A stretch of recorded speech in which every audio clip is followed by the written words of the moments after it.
ரனா ரனா.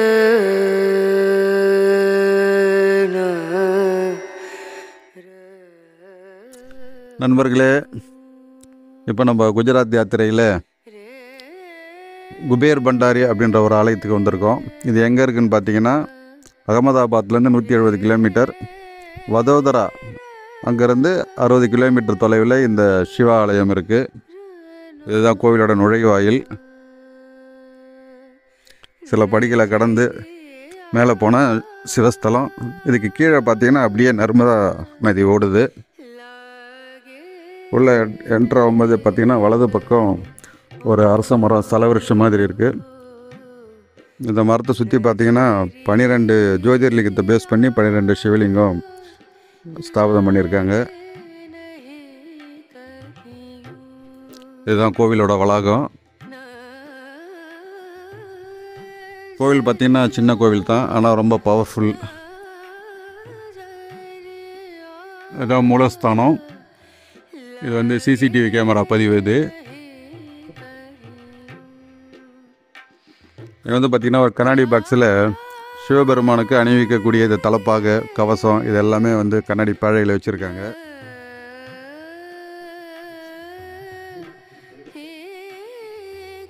இதுதான் கோவிலோட கருவறை. இங்கே தான் வந்து சிவபெருமான் குபேர் பண்டாரி அப்படின்ற திருநாமத்தோட தரிசனம் கொடுக்குறாரு. இதுக்கு கோவிலுக்கு ஆப்போசிட்டில் பார்த்தீங்கன்னா சில படிகள் கீழே போனேன்னா நர்மதா நதி.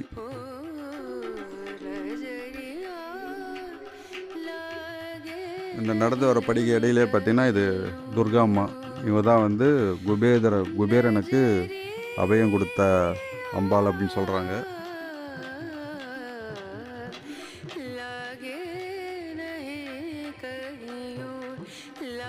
ஒரு 50 படி இருக்குன்னு நினைக்கிறேன்.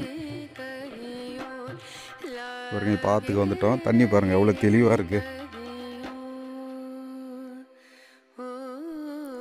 கிட்டத்தட்ட அகலமே பார்த்திங்கன்னா ஒரு 1 கிலோமீட்டர் டிஸ்டன்ஸ் இருக்கும். மீனுங்க பாருங்கள்.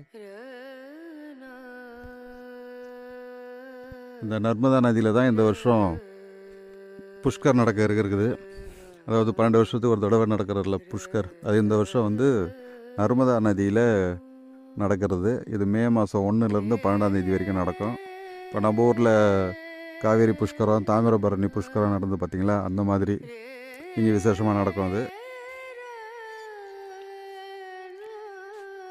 இந்த புஷ்கர தினத்தில் அனைத்து ஜீவ நதிகளும் இந்த நர்மதாவில் வந்து சங்கமிக்கிறது ஐதீகம்.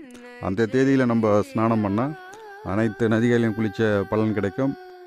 மற்றும் நம்ம தெரிஞ்சும் தெரியாமல் செஞ்ச பாவங்களும் விலகும் அப்படின்றது ஒரு நம்பிக்கை. அவ்வளோ விசாலமாக இருக்குது பாருங்கள் ஆறு. இங்கே வந்து பார்த்திங்கன்னா இந்த அமாவாசை காலங்களில் பல லட்சம் மக்கள் கூடுவாங்களாம். அன்றைக்கி ஒரு நாள் மட்டும் இந்த ஏரியாவே அல்லோகலப்பட்டுடும் அப்படின்னு சொல்கிறாங்க. அன்றைக்கி வந்து நிறைய திதி தர்ப்பணம் கொடுக்கறதுக்காக இங்கே இந்த இடத்துல மக்கள் கூடுவாங்களாம். அதனால் அமாவாசை தான் ரொம்ப விசேஷமாக சொல்கிறாங்க இங்கே.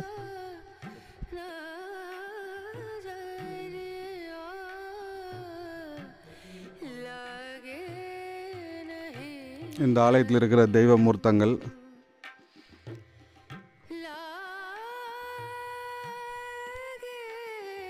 இந்த ஸ்தலம் ஏன் குபேர் பண்டாரி அப்படின்னு சொன்னால், இங்கே குபேரன் சிவபெருமானை வழிபட்டு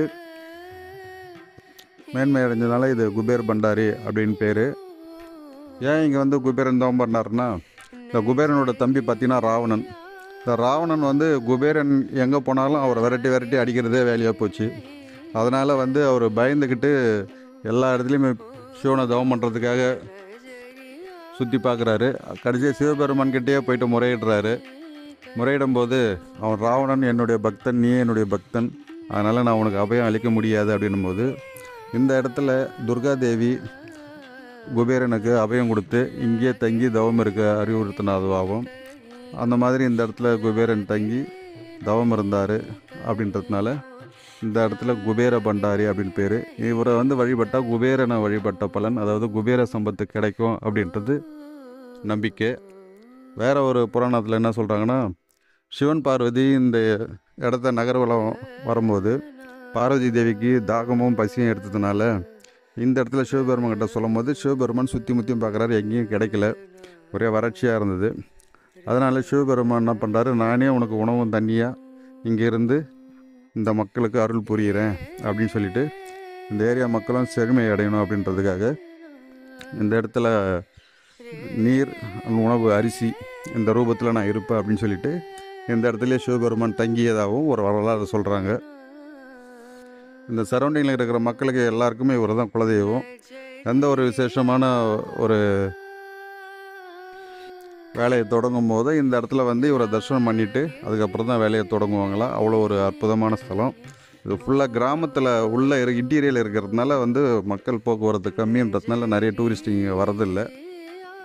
இது நர்மதை ஆற்றங்கரையில் இருக்கிறதுனால ரொம்ப ஒரு அற்புதமான ஸ்தலம் இது. வாய்ப்பு இருக்கிறவங்க, நம்ம பட்டேல் சிலை பார்க்க போகிறவங்க இந்த பக்கம் வந்தீங்கன்னா இவரை தரிசனம் பண்ணிட்டு போங்க. ரொம்ப ஒரு விசேஷமான ஸ்தலம். लगे नहीं कहीं